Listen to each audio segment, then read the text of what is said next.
আসসালামু আলাইকুম। আমার হাতে বর্তমানে যে মলমটি দেখতে পাচ্ছেন এটার নাম লরিক্স এবং নিচে একটি দেখতে পাচ্ছেন পারমিন। দুটি কিন্তু পারমিথ্রিন প্রিপারেশনের মলম, আর এই দুটির কাজ একই। সাধারণত খোসপাসরা অর্থাৎ স্ক্যাবিসের ক্ষেত্রে কিন্তু এই দুটি মলম কাজ করে থাকে। তো এবার আসুন আমরা স্ক্যাবিস বা খোসপাসরা আসলে কি এই বিষয়টা নিয়ে আলোচনা করি। স্ক্যাবিস মূলত এক ধরনের চর্মরোগ, অর্থাৎ আমরা যাকে চুলকানি বলে থাকি।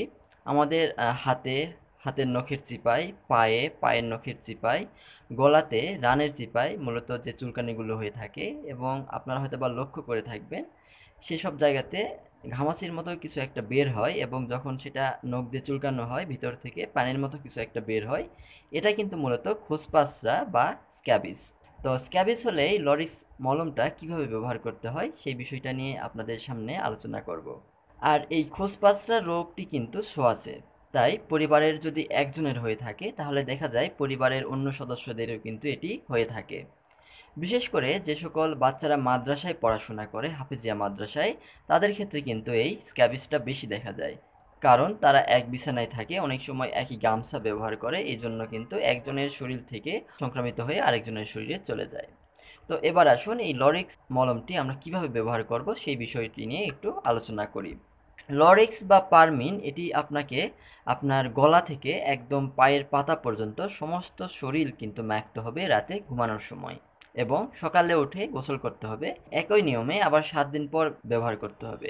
এবং এই মলমটি ব্যবহার করার পরে আপনি যখন সকালে গোসল করবেন, গোসলের আগে কিন্তু আপনার ব্যবহারিক সকল কাপড় চোপড় ভালো করে গরম পানি দিয়ে এবং হুইল দিয়ে পরিষ্কার করতে হবে, এবং রোদে ভালো করে শুকাইতে হবে, যাতে করে কাপড়ের মধ্যে যে সকল জীবাণু রয়েছে সেগুলো মারা যায়।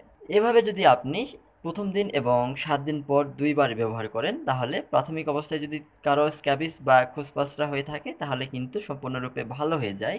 কিন্তু কারো যদি ভালো না হয় বা কারো যদি ক্রনিক হয়, দীর্ঘদিন ধরে থাকে, অর্থাৎ আপনার স্ক্যাবিসটি যদি নখ দিয়ে চুলকালে ভিতর থেকে পানি বের না হয়, সেই জায়গাগুলো শুকিয়ে যায়, সেই সকল ক্ষেত্রে কিন্তু সমস্যা আরো বেশি হতে পারে।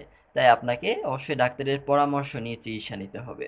যদি আপনাদের চুলকানি বেশি থাকে তাহলে কিন্তু যে কোনো ধরনের অ্যান্টিহিস্টামিন পাশাপাশি খেতে পারেন, যেমন ফেকজো খেতে পারেন, ফেকজো ফাস্ট খেতে পারেন। তো আশা করি আজকের এই ভিডিওটি আপনাদের যাদের খোসপাসরা বা স্ক্যাবিস রয়েছে তাদের অনেক উপকারে আসবে। তো সকলে ভালো থাকবেন, সুস্থ থাকবেন। আর আমার এই ভিডিও নিয়ে যদি আপনাদের কোনো প্রশ্ন থাকে তাহলে অবশ্যই কমেন্ট বক্সে আপনার প্রশ্নটি জানাবেন, আমি চেষ্টা করব আপনাদের প্রশ্নের উত্তর দেওয়া।